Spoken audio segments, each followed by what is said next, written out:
The fog had rolled in thick from the bay that morning, swallowing the outlines of the cranes and gantries until they looked like shadows drifting in tea. Gray. It was cold enough that breath lingered in the air, curling like smoke, and the only sounds were the gulls crying above and the slow drip of water fro. The rusted gutters along the shipyard roof at 6:14 a.m. Martin Kelly, the yard's foreman, turned his key in the heavy steel door of Building 4. The hinges groaned, a long, tired sound, and the smell of salt, oil, and old wood rushed out to meet him. He paused just inside, letting his eyes adjust to the dim light. The high windows were blurred with condensation, letting in a pale, bruised glow from the morning sky. The space was quiet, almost too quiet, the kind of stillness that feels wrong in a place where machines and men normally filled every inch with noise. His boots echoed on the concrete floor as he walked toward the center of the room. The drawing table was there just as it always was, though today it seemed different. Spread across its wide surface were the blueprints for Hull 117, the ship that was meant to be the pride of the yard. Thin rolls of paper, some flattened, some curled at the edges, lay in careful disorder. Pencils were scattered beside them. A coffee mug half full sat near the corner, its surface filmed over with a cold sheen. The chair behind the table was pushed back, as if the man who'd been working there had only just stood up. Daniel Hart should have been here. He was never late, never left his work unfinished. In the 2 years Martin had known him, Hart treated this table like an altar, every tool in its place, every sheet of paper guarded from smudges and scent. To see it left like this was more than unusual. It felt wrong, like walking into a church and finding the candles still burning but no one inside. Martin called his name once, then again, louder. The sound disappeared into the rafters and came back to him thin and hollow. He stepped closer to the table, his eyes catching on something that made his chest tighten. Hart's jacket was draped neatly over the back of the chair. In the left breast pocket, the silver pen his wife had given him for their anniversary gleamed faintly under the weak light. Hart never went anywhere without it. The building's side door stood ajar just an inch. Enough for the fog to seep in, curling low along the floor like ghostly water. Outside, the dock was a blurred landscape of cranes and cargo, the bay hidden beyond the mist. Martin walked over and pushed the door open, his heart picking up, no footprints in the frost, no movement on the pier. Just that low, constant hum of the bay breathing in and out. By noon, people would notice he was gone. By evening, the police would arrive. And by the end of the week, his absence would no longer be an odd delay, it would be a disappearance. One that no one, not even those closest to him, could explain. For now, though, it was just Martin and the empty shipyard, the fog curling tighter around the buildings, and the silent blueprints left waiting on table, like they were keeping a secret they had no intention of telling. Before the headlines, before the whispers and the empty questions, Daniel Hart was a man whose life moved with the steady rhythm of tides. He was 46, lean from years of walking the yard instead of sitting behind an office desk, with a streak of silver in his dark hair that made him look older than he was. He spoke quietly, always with thought behind his words, and he had the kind of steady gaze that made people listen when he did speak. Most days he wore the same navy work jacket, its cuffs frayed, its pockets full of sharpened pencils, folded notes, and the occasional stub of chalk. He lived in a modest 2-story house on Mariners Lane, 3 blocks from the waterfront. The place smelled faintly of cedar and salt from the open windows, and the front yard was dotted with rose bushes his late wife had planted years ago. Her absence had left a hollow in him, but not a silence. He still hosted small dinners for neighbors, still stopped at the bakery every Friday for fresh bread, still lingered at the pier in the evenings, watching the ships come in. Those who worked with him knew he was meticulous to a fault. Daniel would trace a single line on a blueprint 3 times if it didn't feel right. He kept his drafting tools in a wooden case his father had given him, each ruler and compass fitted into its own slot. The men in the yard teased him about it, but they also trusted him. If Hart signed off on a design, they knew it would hold in any sea. In the weeks before he disappeared, his days followed a pattern so precise it might have been drawn on paper, up before dawn. Strong coffee in a chipped mug, the walk to the shipyard with his coat collar turned up against the wind. Lunch was always the same, a sandwich from the corner deli, eaten with one hand while he scribbled measurements with the other. In the evenings, he'd return home, light the small lamp in his study, and read through the technical journals that arrived in the mail, often making Argent notes only he could decipher, yet there were small moments, barely noticed at the time, that stood out later. A pause in conversation, his eyes drifting toward the window as if listening for something. A faint crease in his brow when the mail came, as though a letter among the stack had unsettled him. He had started locking his desk drawers at the yard, something he'd never done before. And once in the break room he had been seen sketching on a sheet of tracing paper, only to fold it sharply and tuck it into his jacket when someone entered. To his crew, these were quirks, nothing more. Daniel had always been a private man. But to those who knew him longer, like Alina Price, his sister up in Maine, they hinted at a shift. On the phone 2 weeks before he vanished, she'd asked if he was sleeping enough. He'd laughed, said he had too much to do before the spring tides, and changed the subject. When the winter wind cut through the yard, Daniel would stand at the edge of the slipway, staring at the half-built hull of 117 like it was something alive. He talked about her, the ship, in the same way a poet might talk about a verse that refuses to settle into its final form. There was pride there, yes, but something else too, a kind of urgency, as though he knew time was not on his side. In those last days, people remember seeing him with a small black notebook in his hand. It was not the ledger he used for work, nor the sketchbook he carried for drafts. This one he kept close, sliding it into his inner coat pocket when anyone came near. No one saw what was inside, no one thought to ask. It was only later, when the blueprints were found waiting on that table and Daniel himself was gone, that these small, overlooked details began to form a pattern no one had noticed until it was too late.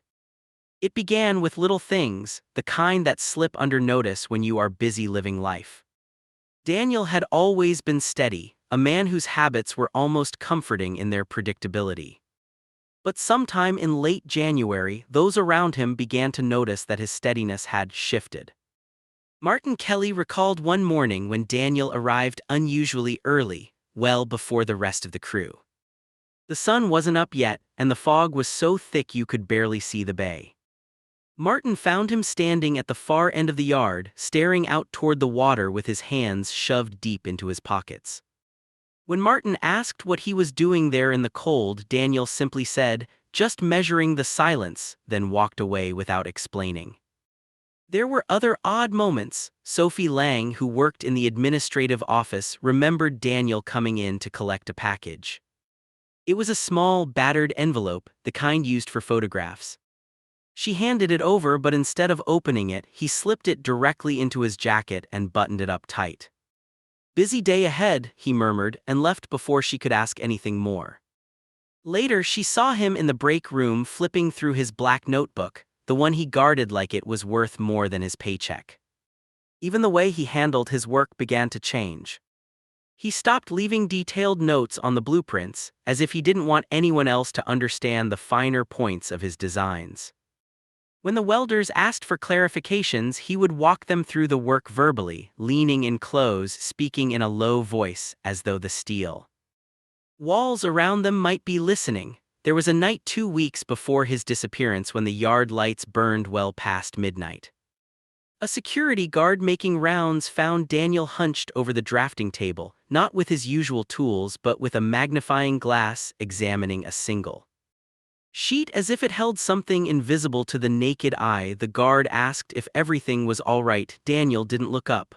"Almost there," he said. "Just need to be sure it's all in the right place." His sister, Alina, later mentioned a strange phone call she'd received in that same period. Daniel's voice had been softer than usual, almost cautious. He'd asked her about their father's old fishing maps, the ones stored in a cedar trunk in her attic. When she asked why, he chuckled and said he was chasing an idea, then quickly changed the subject to the weather. And then there was the incident with the stranger. Several workers recalled seeing a man in a dark overcoat waiting at the gates one blustery afternoon. He didn't come inside, didn't speak to anyone except Daniel. They stood together for less than a minute, too far away for anyone to hear what was said. When it was over, the man walked away toward the main road without looking back. Daniel went straight into the workshop and locked the door. Looking back, these moments form a chain, links of unease, small but undeniable. At the time, they were dismissed as quirks, maybe stress from the looming deadlines or the weight of overseeing a ship of such scale. But in hindsight, they feel like warnings. Quiet signals that something was drawing closer, something Daniel either couldn't name or dared not say aloud. It was the night of February 23rd, a Tuesday, when the air over the harbor hung damp and heavy, carrying the faint clang of steel from distant docks. The moon was just a thin sliver, swallowed often by low clouds that moved in from the sea. Inside Building 4, the light from a single drafting lamp spilled in a warm circle over the table, leaving the rest of the vast space in shadow. Daniel Hart was there alone, his sleeves rolled to the elbows. A red pencil rested between his fingers, its tip hovering over a set of clean blueprints. The rest of the sheets lay stacked neatly beside him, weighted at the corners by rulers and small brass fittings. Now and then he would glance toward the far wall, where the tall windows caught the glow of a street lamp outside. He looked tired but not distracted. His movements were deliberate, his eyes tracing each line with the care of someone who believed this might be the last time he'd see them. The time was just past 10:30 when Martin Kelly, finishing his rounds, peeked into the building. He remembered hearing the faint scratch of the pencil, the sound of paper shifting. Daniel gave him a nod, offered a quiet "evening, Martin," and then bent back over his work. Nothing in his tone suggested urgency. Yet something about the way his hand gripped that pencil stayed in Martin's mind. Around 11, the security guard on duty saw him again, this time stepping out the side door. Daniel carried nothing in his hands, not even his jacket, which still hung on the back of the chair. He paused just outside the doorway as though listening. The fog was thicker now, drifting low across the ground. Beyond the chain-link fence, the pier stretched into darkness, its wooden planks slick with dew. A faint clang echoed from somewhere near the dry dock. The guard assumed it was one of the late-shift workers securing equipment. He turned his attention to the main gate, and when he looked back, Daniel was gone, no sound of footsteps, no shadow moving in the mist. Just the steady hum of the sodium lamps above and the creak of the tide against the pilings. Inside, the lamp still burned on the table.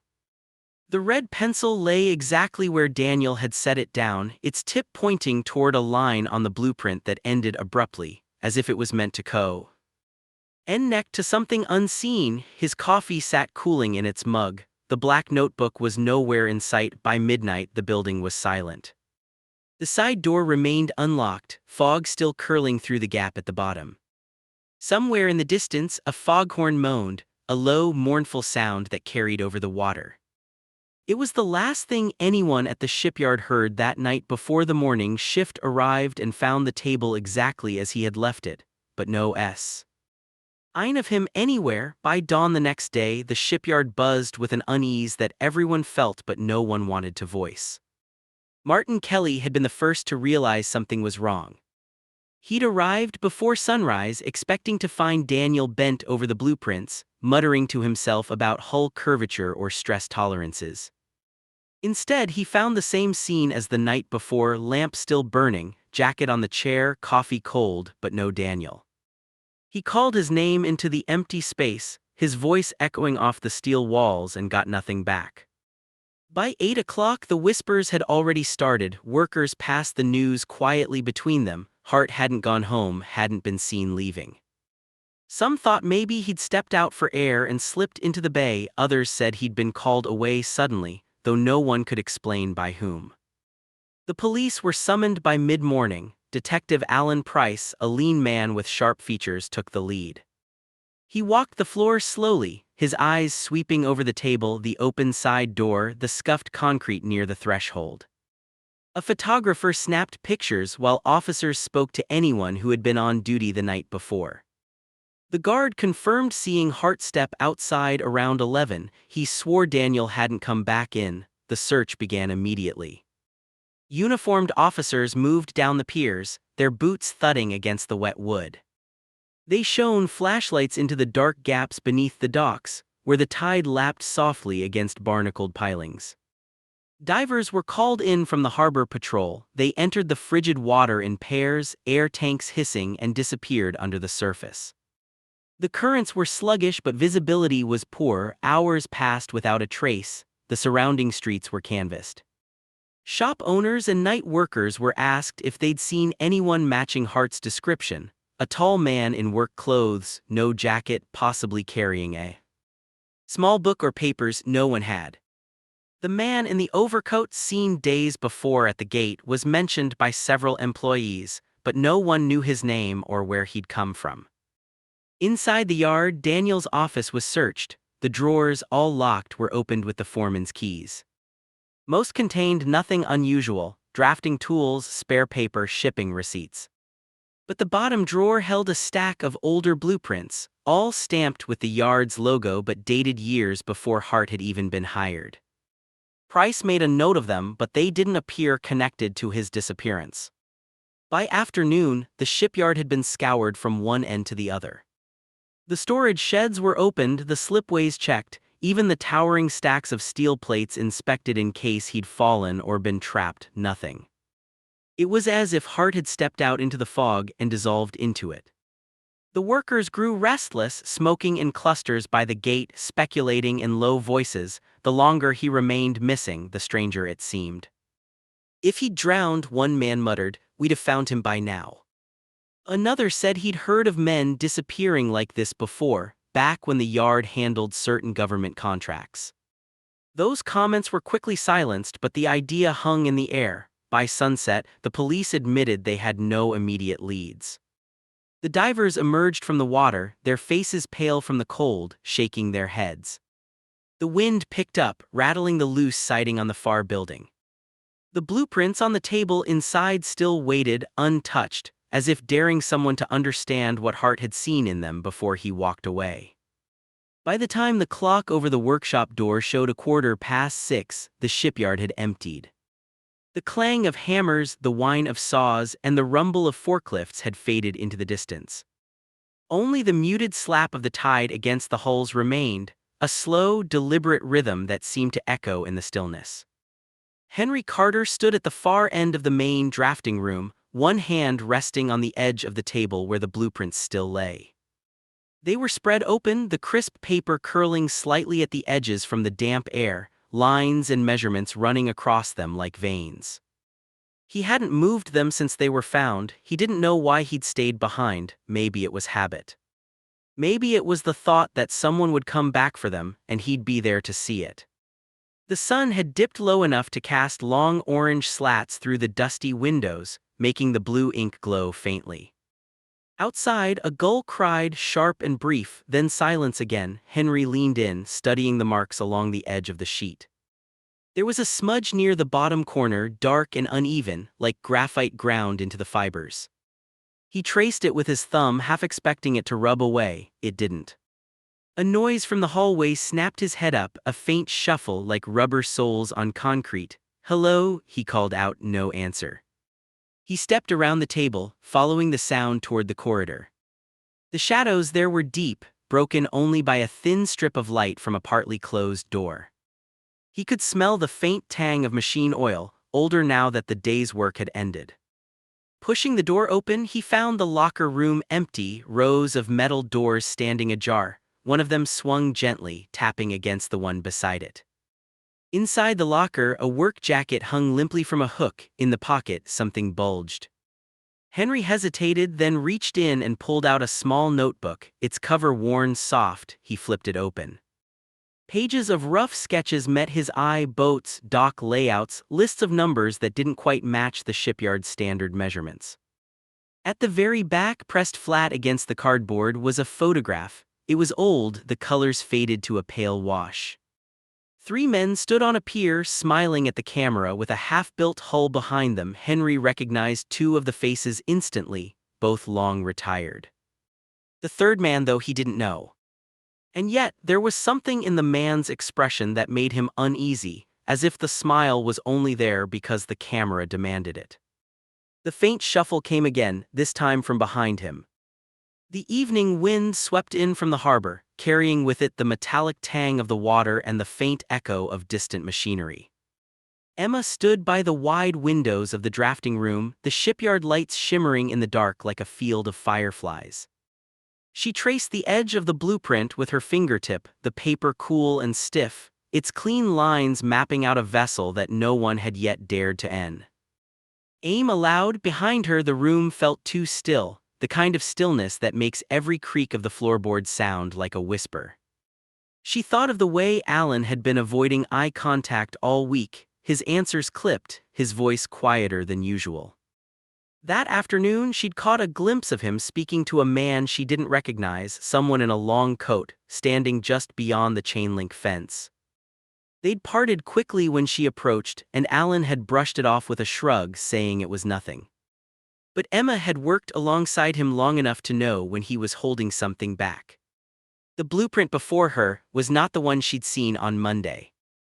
There were small differences barely noticeable at first, yet they shifted the entire design, a reinforced hull section that shouldn't be there. A subtle change to the angle of the bow. They were adjustments that meant something outside the scope of their official commission. Her hand hovered over the corner of the paper where a faint smudge of graphite clung to the margin. It was Alan's style to leave marks like that. Whoever had been here last had been in a hurry, and they hadn't expected anyone to notice. Emma's pulse quickened. She turned as footsteps approached from the hallway. Alan stepped in, his expression unreadable, his eyes flicking from the blueprint to her face. "You're here late," he said, his tone even but carrying a trace of something heavier beneath it. "I could say the same to you," she replied, folding her arms for a moment. Neither of them moved. The sound of the harbor filled the silence, the low groan of a tugboat, the slap of water against the pilings. Then Alan stepped closer, lowering his voice. "If you know what's good for you, Emma, you'll put that blueprint back exactly how you found it and walk away." Her breath caught. He had never spoken to her like that before. Something in his eyes flickered, regret maybe, but it was gone as quickly as it came. And in that instant she knew this was bigger than the shipyard, bigger than the both of them. The question was, how much did she really want to know?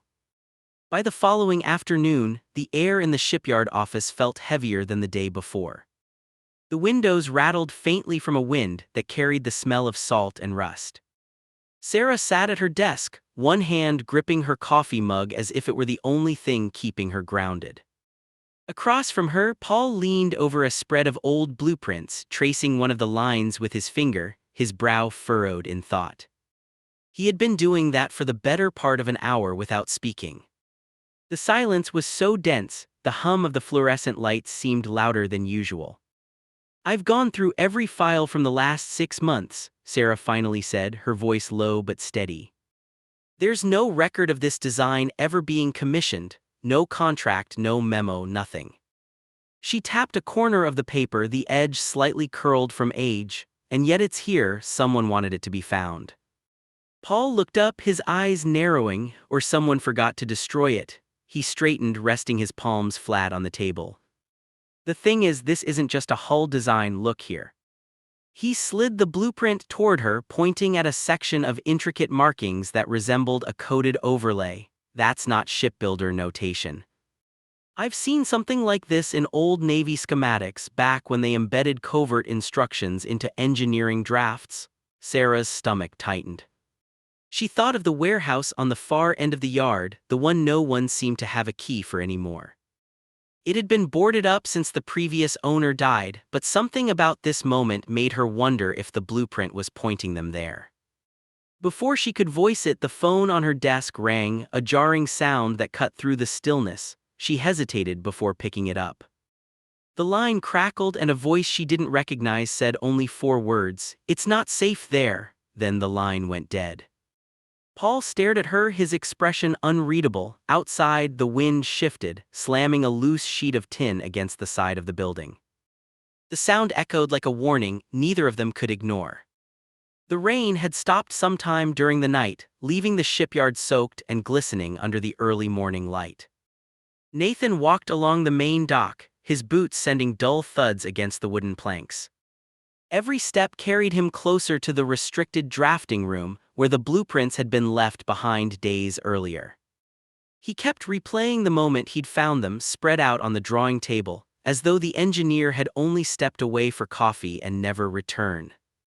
The yard was quieter than usual, the usual clang of metal and rumble of cranes replaced by the faint lapping of water against the hulls. He passed a few men from the night crew, their eyes hollow, voices low, as if the incident had pulled a veil over the place. Near the office entrance, Margaret, the yard's secretary for nearly 20 years, was waiting. She didn't greet him right away. Instead, she glanced toward the closed blinds of the manager's room, then back at him. "They're saying it wasn't an accident," she murmured. Nathan felt the muscles in his shoulders tighten. "Who's saying that?" She shook her head. "The old welders mostly, you know how they are. But they also say the blueprints weren't for any job we've got on the books." He pushed past the heaviness of her words and entered the drafting room. The air still smelled faintly of coffee and machine oil. The table sat in the middle and the faint imprint of paper was still visible on the green felt surface, though the blueprints themselves had been locked away in the safe. The strange thing was, he could see fresh scuff marks on the floor near the back wall. He crouched, tracing them with his fingers. They weren't from boots, they looked like something had been dragged, a heavy case perhaps, or a crate with metal corners. He followed the marks to the corner where a filing cabinet stood slightly crooked. Pulling it aside revealed a hatch he'd never noticed before, its edges rimmed with old paint and rust. For a long moment he just stared at it, listening to the faint creaks of the building. Then he heard footsteps in the hall, quick, deliberate. He pushed the cabinet back into place and straightened just as the door opened. It was Daniel, the site foreman, with an expression Nathan couldn't read. "You shouldn't be in here," Daniel said quietly. "I'm just following up on the blueprints," Nathan replied, forcing his voice to sound casual. Daniel stepped inside, closed the door and leaned against it. "Some things are better left where they are," he said. His tone wasn't threatening exactly, but it carried weight. Nathan nodded slowly, though his mind was already turning over the discovery. The hatch, the scuff marks, the unexplained plans, they were all connected. And no matter what Daniel thought, he wasn't about to leave them where they were. The investigation into the shipyard's past had taken on a life of its own, as if the place was unwilling to let its story fade into the dust. The morning after the blueprints were found, I walked the length of the main dock, the boards creaking beneath my boots, gulls calling overhead in the thin gray light. The river smelled of salt and rust, and the hulking cranes loomed like sentinels over a battlefield long abandoned. I kept my hands in my pockets, feeling the folded note I had taken from the blueprint drawer the night before, a slip of paper no one else had noticed. The handwriting was hurried, jagged, a name scrawled at the bottom, E. Hargrove. Later that day I sat across from Margaret, the shipyard's last office secretary before it closed in '89. Her kitchen smelled faintly of lemon polish and old coffee, and the ticking of a wall clock filled the pauses between her sentences. She told me about the final months, how orders were rushed, how workers left without collecting their last pay, how a certain ship, one never recorded, in the official registry was built under tight secrecy. When I mentioned the name on the note, her eyes went distant. She pressed her lips together and shook her head. "That man," she whispered, "never should have set foot in here." The air seemed heavier as I left her house, the low winter sun casting long shadows across the cracked pavement. Back at the shipyard, I walked into the old drafting room one more time. Dust hung in the air like suspended ash. The blueprints still lay on the table where we'd found them, but now I saw details I had missed before, tiny annotations in red ink, coordinates scrib led into the margins, not a location on land but somewhere out in the deep water. I traced them with my finger, a slow chill crawling up my spine. Somewhere far out on the river, beyond the reach of any map still in circulation, there was something they'd built, something they didn't want anyone to find, and as I folded the paper and slipped it back into my coat, I understood that this wasn't the end of the story. It was only the point where the water got too dark to see the bottom. In the end, the blueprints remained where they had been found, sealed in an evidence box, yet their weight lingered far beyond paper and ink. The story of that shipyard, its whispered deals, its vanished workers, the long nights under flickering lamps, still feels unfinished. Maybe the truth will surface tomorrow, or in 10 years, or never at all. But someone knows, and someone is still out there, walking past the waterline as if nothing ever happened. If this story made you think twice, if it stirred that instinct to dig a little deeper, then don't let it stop here. Share it with someone who'd understand, leave your thoughts below, and subscribe so you're here when the next piece falls into place. Because in the world we live in, the difference between mystery and clarity might just be the person willing to keep looking.